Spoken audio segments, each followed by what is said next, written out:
c'est celui qui parle et à qui tu dois accrocher ta foi. T'accrocher à cette prophétie. La prophétie qui est Dieu qui parle au travers des hommes. Et quand tu t'attaches à la prophétie, laisse-moi dire une chose que j'aime rappeler aux enfants de Dieu. Nous ne sommes pas conduits par la prophétie, mais la prophétie vient pour nous exhorter. Elle vient pour nous fortifier. Elle vient pour nous édifier. Mais nous ne sommes pas conduits par la prophétie. Mais ceux qui sont fils sont conduits par l'Esprit de Dieu. Que l'Esprit de Dieu te conduise au nom de Jésus. Que l'Esprit de Dieu te conduise au nom de Jésus. La prophétie, quand elle vient, elle te donne des repères pour te fortifier sur ce qui est déjà vrai. Le Seigneur dit dans Jean chapitre 10, au verset 27, il nous dit: mes brebis entendent ma voix et ils me suivent. Mes brebis entendent ma voix et ils me suivent. Oui, on peut dire il entend ma voix de la prophétie. Mais la Bible est appelée la prophétie des Écritures. La prophétie des Écritures. Donc la Bible était déjà la prophétie de Dieu. Et si tu es brebis, j'aime bien ça, c'est la version parole de vie. La version parole de vie, c'est un peu amusant. Jean chapitre 10, verset. C'est un peu amusant comment il traduit ça.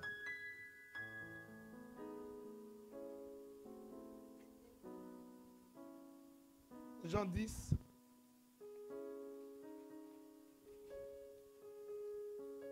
Verset 27. Il dit: mes moutons. Il dit pas brebis. Les brebis, ça sonne bien. Il dit: mes moutons écoutent ma voix. Moi, je les connais et ils me suivent. Je leur donne la vie avec Dieu pour toujours. Ils ne mourront jamais et personne ne pourra les arracher de ma main. Quelqu'un peut dire: je ne mourrai jamais. Non, dis: je ne mourrai jamais. Personne ne peut m'arracher parce que je suis mouton. Oh! Dis: je suis mouton. Les moutons entendent ma voix et ils me suivent. C'est-à-dire, si tu es mouton, tu es là, tu ne fais pas des efforts. L'image est simple. Pourquoi le Seigneur donne cette image-là? Il donne cette image qui contraste avec les cultures d'autres peuples. Les cultures africaines, les cultures européennes, même en Europe. La culture des bergers, c'est les bergers, ils sont derrière. Et avec un bâton, il est en train de diriger. Il tape à gauche, il tape à droite. Et quand tu tapes, le mouton, il va à gauche. Tous les autres suivent aussi, ils vont à gauche. Il tape avec un bouton, avec un bâton. Mais chez les Israélites, chez les Juifs, ce n'est pas pareil. C'est le contraire. Chez les Juifs, les bergers, ils sont devant le troupeau. Et ils crient: oh! Oh! Et tous les moutons derrière, ils suivent la voix. Oh! Et ils entendent, ils savent que non, la voix est en train de tourner à gauche. Tout le monde commence à tourner à droite. Oh! Et donc, quand la voix crie comme ça, c'est qu'il faut tourner à gauche. Tout le monde suit. Ça, c'est un style qui est particulier aux Juifs. Et le Seigneur Jésus, qui était venu en tant que Juif, est en train de nous montrer ce style-là, que c'était un style prophétique. C'est pour ça qu'il dit: mes moutons, ils ne sont pas devant moi, moi derrière eux, à leur frapper des bâtons. Dire: attention, pas d'impudicité, attention, pas pas voler, attention, pas mentir, attention. Non, il n'est pas là pour vous taper. Lui, ça c'est la loi qui te tape avec un bâton. C'est la loi qui te dirige avec un bâton. Mais lui, il dit: je suis le bon berger. Je suis venu en tant que bon berger. Je ne suis pas venu en tant qu'homme de loi. Quelqu'un qui vient vous donner la loi, vous sanctionner, vous diriger par la loi. Mais je suis venu en tant que bon berger. Au lieu d'être derrière vous, je suis devant vous. Je ne sais pas si tu comprends ce que je veux dire. Je ne sais pas ce que tu comprends, le Seigneur est en train de dire. Il dit, il n'est pas derrière toi, il est devant toi. Il n'est pas à te surveiller, ce n'est pas un policier. Le Seigneur n'est pas un vigile qui surveille ta vie. Tu fais quoi? Il va te taper. Toi, tu as fait, je te sanctionne. Toi, tu es parti à... Non, il est devant toi, il n'est pas vigile. C'est le bon berger, il est devant toi. Et lui, il ne fait que donner la direction. Il parle, oh! Mais si toi, tu entends, tu suis. Si tu n'entends pas, c'est que tu as endurci ton cœur. C'est que tes yeux sont fermés. C'est que tes oreilles sont fermées. Tu es incapable d'entendre la voix du Seigneur. Je ne parle pas de la prophétie là. De la prophétie, je viens de te dire, même quand c'est la prophétie, tu peux entendre la prophétie, mais tu peux écouter la prophétie, mais tu n'entends pas la prophétie. Oh! Le berger dit, oh! Tu entends, tu écoutes plutôt, mais tu n'entends pas. Maman parlait tout à l'heure les médecins disent, non, l'enfant là, il faut qu'on fasse des examens, il doit avoir la trisomie, il doit ceci. Il parlait de qui? Il parlait d'Élan. Et nous, on parlait de qui? On parlait de notre Dieu. De quel Dieu? Dieu d'Israël, créateur du ciel et de la terre. Celui qui a dit, cet enfant viendra. Non. Mais c'est un peu, tu peux dire ce que tu veux. Parce que ma voix, ta voix, je l'entends. Je l'écoute et je l'entends. Je disais à ma fille Lindsay, elle était complètement perdue. Non, les médecins ont dit. Ils n'ont pas vu le bébé. Il y a tel os du nez, ils n'ont pas vu. Donc l'enfant peut être... J'ai dit non, repars encore faire les examens. Ils verront. Elle m'appelle ce matin, je suis reparti encore. Ils ont dit, ah non, ceux qui ne voyaient pas la dernière fois, ils ont vu. Bien aimé, les brebis, les moutons entendent la voix et ils suivent. C'est un appel à l'obéissance et un appel à être conduit par l'esprit. Pas être conduit par les voix des soi-disant bergers. Si tu as ton berger, c'est Jésus. Il y a beaucoup de gens qui sont, tu es brebis, mais tu es perturbé par la voix de tes parents, la voix de tes amis, la voix de tes collègues. Est-ce que c'est eux tes bergers? Est-ce que ce sont eux tes bergers?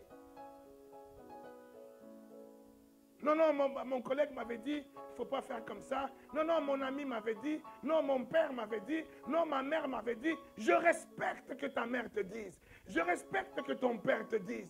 Mais moi, je dis ce que la parole dit. Mes brebis entendent ma voix. Pas la voix de mon père, pas la voix de mon père, pas la voix de mon pasteur, mais la voix du berger. La voix du berger. Et le berger, le bon berger, c'est Jésus. Alors si tu connais cette parole, si cette parole elle est ancrée en toi, toute la voix du berger elle est là. Tu seras conduit par cette parole. Tu ne seras pas conduit par les sensations. Tu ne seras pas conduit par les choses qui t'impressionnent. Tu ne seras pas conduit par la mode. Tu ne seras pas conduit par je ne sais pas quoi. Mais tu seras conduit par la voix du berger. Mes brebis entendent ma voix. Paul dit dans Romains chapitre 8, verset 14, il dit que nous sommes conduits par l'Esprit parce que nous sommes enfants de Dieu. Est-ce que je parle aux enfants de Dieu? Est-ce que je parle aux enfants de Dieu? Donc sois conduit par l'Esprit. Sois conduit par l'Esprit de Dieu. Et être conduit par l'Esprit de Dieu, ce n'est pas chaque fois chercher un pasteur. Tu entends que non, il y a un prophète à Miami. Son numéro de téléphone est là. C'est un numéro vert. Tu appelles prophète, prophète. Il y a un prophète à Ouagadougou. Il y a un prophète, je ne sais pas moi, à Lodja. Non, bien-aimé dans le Seigneur. Tu ne cherches pas des prophètes partout pour entendre la voix du berger. La voix du berger, elle est là. Et ce berger-là, ce bon berger-là, il a mis devant toi son représentant, dispensateur de ses grâces, celui qui est son ambassadeur, celui qui est sa voix. Je dis, ma fille, mon fils, reçois ta voiture, reçois ta maison, reçois ta guérison. Quand je te dis, ce n'est pas moi qui dis, je le dis sous le mandat de Dieu. Je le dis sous le mandat de Dieu. C'est Dieu qui te dit. Et toi, tu n'as qu'à faire quoi? Je reçois. Je reçois. Et là, il dit, quand elle tarde, même si c'est long, attends-la. Attends-la. Attends-la. Ton esprit commence à se nourrir. Ton esprit commence à rentrer. Ton esprit commence à voir. Et ton esprit commence à mouvoir la chose que tu attends. Oh. Oh. Je disais à Hervé, n'est-ce pas Hervé? Je dis, Hervé, tu sais moi, qu'est-ce qui se passe moi en ce moment? Je dis, quand je reste, la plupart de mon temps, je suis tellement attaché, accroché à ce que Dieu a dit pour ma vie. Et je sens, comme disait maman tout à l'heure, il y a des gens même qui ne sentent même pas. Tu ne sens même pas l'odeur de la chose. Non, moi je sens l'odeur de quelque chose. Et quand je sens cette odeur-là, je reste concentré. Je commence à réfléchir. Mon esprit commence à quitter mon corps, à rentrer dans la chose. Je commence à voir demain, oh yes, power. Ce qui ici, s'il est ta chose, c'est que je vois là. Parce que je vois des choses. Je vois des millions. Je dis, Seigneur, merci Seigneur. Oh Jésus. Je vois comment je suis en train de bâtir l'église de tel pasteur. Oh yes. Je vois comment je suis en train de changer la vie de tel homme de Dieu. Oh, bravo, Shekayamamabo. Je vois comment je suis en train de promouvoir tel enfant, tel fils qui a l'esprit libre, l'esprit éveillé, l'esprit disposé. Je vois comment je vais être un donateur pour lui. Comment il va commencer à faire ses affaires et comment il va exploser la gloire de Dieu dans ses affaires. Je le vois. Et plus je le vois, plus mon esprit est allé, commence à aller. Et l'esprit va élever, va soulever les roues. Tu n'as pas compris, je parle des roues. Je parle des roues qui ont des yeux en dehors et en dedans. Non, tu vois que tu ne connais pas la Bible. Lis la Bible. Lis la Bible, il dit, je vois des roues qui ont des yeux en dehors et des yeux en dedans, des yeux tout autour. Et quand l'esprit s'élève, les roues aussi s'élèvent. Mais quel esprit? L'esprit de 4 êtres vivants. Quand il s'élève, les roues aussi s'élèvent. L'esprit qui est en toi, quand il s'élève, les choses que l'esprit est en train d'affecter sont en train de s'élever avec. Oh, oh, je dis, sois dans mon radar spirituel. Non, je dis, sois dans mon radar spirituel. Parce que je vais changer ta vie, pas par ma force, pas par mon argent, mais par l'esprit. Oh, par l'esprit de Dieu. Par l'esprit de Dieu. Est-ce que moi je suis médecin?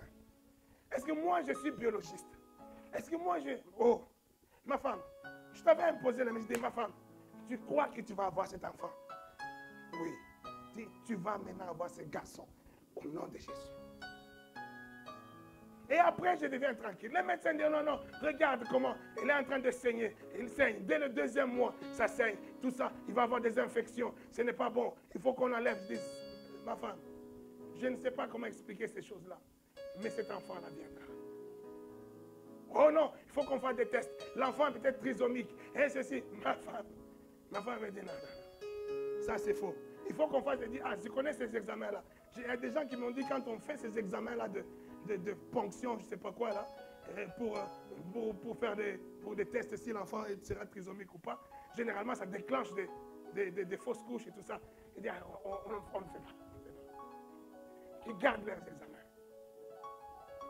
Mon esprit est là. Cet enfant-là aura ma tête. Cet enfant-là aura ton tête. Cet enfant-là n'aura pas mon nez. Oh! Oh! Mais c'est ça l'esprit. Pourquoi le surnaturel se voit? C'est ça le surnaturel. C'est savoir transporter son esprit. Et que l'esprit commence à créer les choses. À quoi toi tu penses?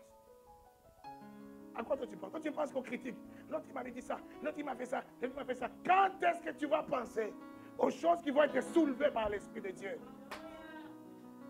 Toi tu ne penses qu'à des critiques, tu ne penses qu'à des problèmes. Pourquoi il m'a regardé comme ça? Pourquoi il m'a toisé comme ça? Est-ce qu'il t'a dit bonjour? Est-ce qu'il t'a pas dit bonjour? Est-ce qu'il t'a... Bien aimé dans le Seigneur, pense à des bonnes choses.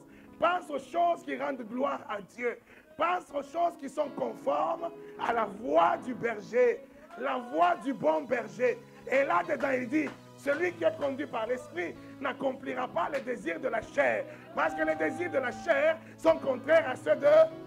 Et les désirs de la chair sont manifestes. C'est l'adultère, l'impudicité, la haine, la calomnie, toutes ces choses-là. C'est-à-dire, quand tu te revois dans ces choses-là, tu es en train de tuer la conduite par l'Esprit. Tu es en train de diminuer la capacité d'être conduit par l'Esprit. Oh.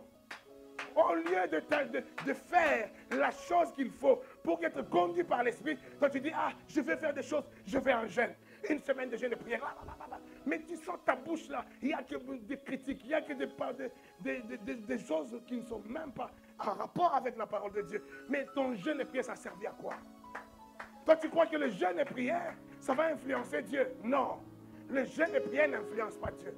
Tu crois que ça va influencer le diable? Non. Ça n'influence pas le diable. Les jeûnes de prière te servent à quoi? Oh non, je vais en jeûne de prière pour que Dieu me dise. Que Dieu me dise ce que je dois faire. Dieu me dise où je dois aller. Que Dieu me dise si c'est mon mariage ou ce n'est pas mon mariage. Que Dieu me dise si c'est mon affaire ou ce n'est pas mon affaire. Le jeûne, dans le jeûne, ce n'est pas dans le jeûne que Dieu va te parler. Mais c'est dans le jeûne que tu vas mieux écouter Dieu. Est-ce que je parle à quelqu'un? Je dis c'est dans le jeûne que tu vas mieux écouter Dieu. Mais ce n'est pas dans le jeûne que Dieu te parle. Mais Dieu te parle tout le temps. Il te parle tout le temps. Mais la distraction de ce monde, la distraction de la chair, la distraction de beaucoup de voix, les voix d'à gauche et de droite, t'empêchent de reconnaître la voix du bon berger. Et c'est pour ça que tu te dis, non, je vais aller en jeûne pour me couper un peu de la distraction et essayer de bien entendre ce que Dieu me dit. Mais ce n'est pas seulement à ce moment-là que Dieu te parle. Mais Dieu te parle déjà à maintenant que je suis en train de te parler. C'est la voix de Dieu qui est en train de te parler.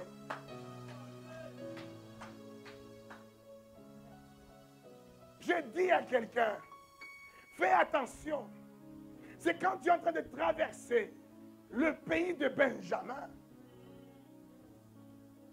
que tu commences à te sentir bien. Tu n'as plus envie de quitter. Et dès que tu quittes le pays de Benjamin, quel est le pays qui t'attend? Je suis en train de parler de la vie de Samuel, de Saül. Alléluia.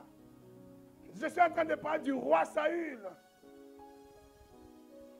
Il ne savait pas que je suis en train d'aller être couronné comme roi. Mais il est en train de traverser le pays de Benjamin. C'est le pays de la tendresse. Le pays où on t'aime. Le pays où on te caresse. Le pays où on dit ça c'est mon autre bien-aimé. Ça c'est mon désiré. Ça c'est à nous ça. Et ça on te caresse dans le sens du poil. On te fait chérie, je te chuchote, chérie, je t'aime. Et ceci. Voilà, ça c'est le pays de Benjamin. Mais la Bible dit, dès qu'il a quitté le pays de Benjamin, il est rentré dans le pays de Tchouf. Dans le pays de Tchouf. Il rentre là. Tout de suite il dit à son serviteur, rentrons. Rentrons parce que mon papa, il va s'inquiéter qu'il ne me voit pas. Donc rentrons. C'est-à-dire, rentrons parce que celui qui m'aime, là où il y a les sentiments d'amour charnel, d'intimité, tout ça, ces sentiments-là, il me dit, reviens, viens. Il va s'inquiéter. Il faut que je rentre, Mais tu es dans le pays de Tchouf. C'est-à-dire le pays où coule le lait c'est-à-dire le pays de l'abondance, de la multiplication. Tu es là, mais toi tu ne penses que quoi? Qu'au Benjamin. Parce que tu es benjamite. Tu ne penses qu'au Benjamin. Là où on te chérit, là où on te prend avec beaucoup de valeur, là où on te caresse, là où on te voit. Mais tu es dans le pays de l'abondance, du coup coule le lait et le miel. Élargis l'espace de ta tente pour ne pas être limité. Élargir l'espace de ta tente, c'est-à-dire sors de ta zone de confort. Et sortir de cette zone de confort, ça demande un sacrifice. C'est comme un élastique. Si tu veux élargir l'élastique, il faut le tendre. Oh. Tu le tends, c'est un sacrifice, c'est une contrainte. Maintenant, la nouvelle position deviendra ton pays, ta zone de confort. Laisse que maintenant, que les choses qui sont une contrainte pour toi aujourd'hui, mais qui sont les choses de ton appel, les choses de ce que Dieu a dit de toi, mais qui sont contraires à ce que la chair réclame, contraires à ce que la chair désire.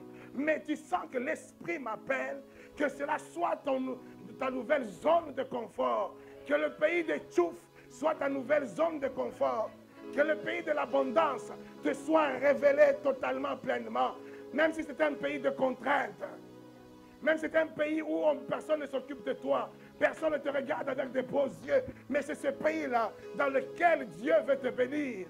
Que tu sois rempli de la lumière, de la connaissance, de l'écoute du Saint-Esprit, de l'écoute de la voix de l'Éternel, qui est souvent contraire au désir de la chair. Ceux qui sont conduits par l'Esprit sont enfants de Dieu. Ceux qui sont conduits par l'Esprit sont fils de Dieu. Élève ta main, je vais prier. Que l'Esprit de Dieu touche tes yeux, les yeux de ton cœur, que tu voies, que tes oreilles entendent la voix du berger. Je ferme toute voix qui n'est pas du bon berger. Je ferme à tes oreilles toute voix qui ne vient pas du bon berger. Reposhandaria babababos. Gebromando koria bageda magadage. Que l'esprit de sagesse, l'esprit d'intelligence, l'esprit de connaissance de la voix s'ouvre maintenant. S'ouvre maintenant. Que tu entendes distinctement. Que tu écoutes distinctement la voix de l'Esprit. La voix du Saint-Esprit. Que la voix du monde, que la voix de la chair soit fermée à ton entendement au nom de Jésus.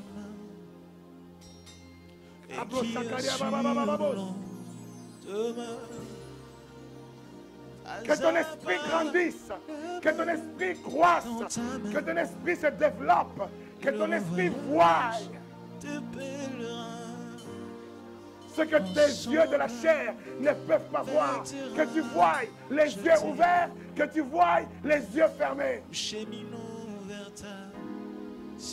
Reçois, reçois, reçois. Reçois, reçois. Reçois, reçois cela.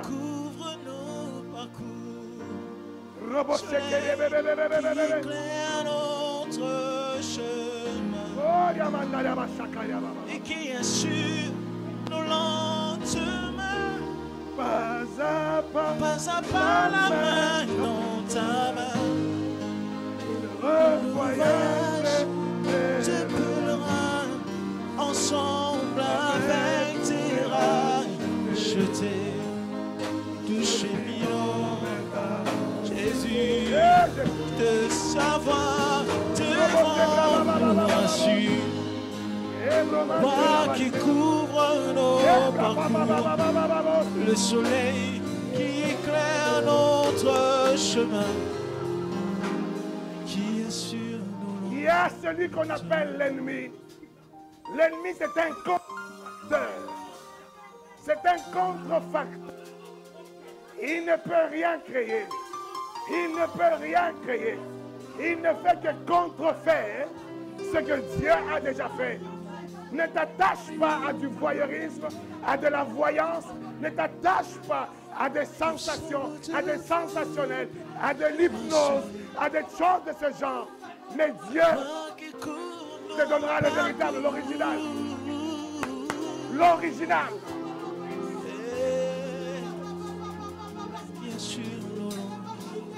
Ne te laisse pas séduire par la contrefaçon du diable, contrefaçon de celui qui a le pouvoir de ne rien créer. Mais que ton esprit soit attaché. à celui qui a le pouvoir, celui qui a créé ton ennemi et qui a créé l'arme que ton ennemi avait faite. Il a le pouvoir de faire disparaître et ton ennemi et son arme. Qui couvre nos parcours.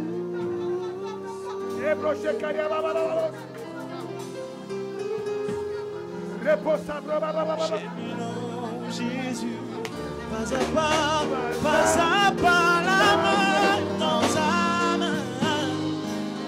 Heureux voyage de pèlerin, ensemble avec tes rachetés. Nous cheminons vers te savoir, te rendre nous rassure. À la gloire qui couvre nos parcours, le soleil qui éclaire notre chemin, qui assure le lendemain, pas à pas, pas à pas.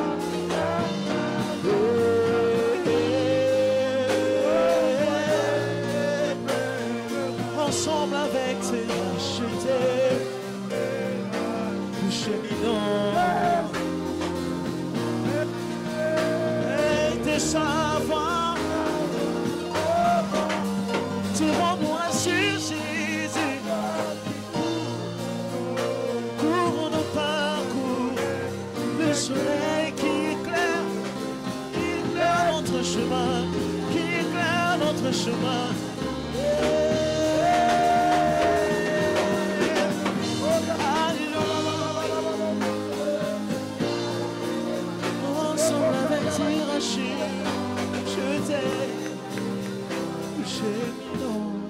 Est-ce que tu as déjà vu la loi sanctionner quelqu'un avant que la personne ne fasse une erreur ou une bêtise?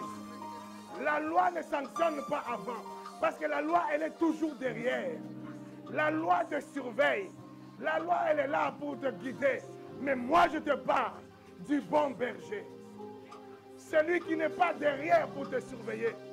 Celui qui n'est pas dans la loi, mais qui est dans la grâce. Celui qui est la lampe, qui est au-devant de toi pour éclairer ton chemin. Celui qui est l'éclairage, la lumière sur ton sentier. C'est lui le bon berger. La voix qui crie et qui te donne la direction. La voix qui retentit dans ton cœur. La voix qui te dit, n'endurcis pas ton cœur. Si tu entends ma voix, suis-moi. Je t'amène dans de verts pâturages. Je t'amène où l'herbe est verte. Je t'amène vers la nourriture qu'il te faut. Ne suis pas ceux qui te disent, non, il faut faire ci, il ne faut pas faire ça. Ce n'est pas l'évangile. L'évangile, c'est celui qui est devant toi. L'évangile, c'est Jésus. L'évangile, c'est la vérité. C'est la lumière. Toujours demain et ta vie à chaque heure. Sois libre. Sois libre en Jésus-Christ. Sois libre de marcher selon la lumière, selon la voie, selon la vérité, pas selon la loi. Romain dit, la loi n'est pas contre ces choses. N'est pas mauvaise. Je vais dire à quelqu'un, tu ne commets pas l'impudicité parce que tu as peur de la loi. Mais moi, je ne commets pas l'impudicité parce que j'ai les yeux fixés sur la vérité. Et nous ne marchons pas de la même manière. Nous ne sommes pas pareils. Nous ne sommes pas conduits par la même chose. Celui qui me conduit est devant, celui qui te conduit est derrière. Je te vois, Seigneur. Je suis incapable de voler quelqu'un. Pas parce que la loi derrière moi risque de me condamner. Non, parce que celui qui est devant moi, il me montre la voie. Cette voie qui est contraire à la voie des voleurs. Cette voie qui est contraire à la voie des haineux, à la voie des gens qui n'aiment pas les gens, à la voie des gens qui critiquent. Cette voie est contraire. C'est lui que je suis. Je ne suis pas en train de courir par peur de la loi.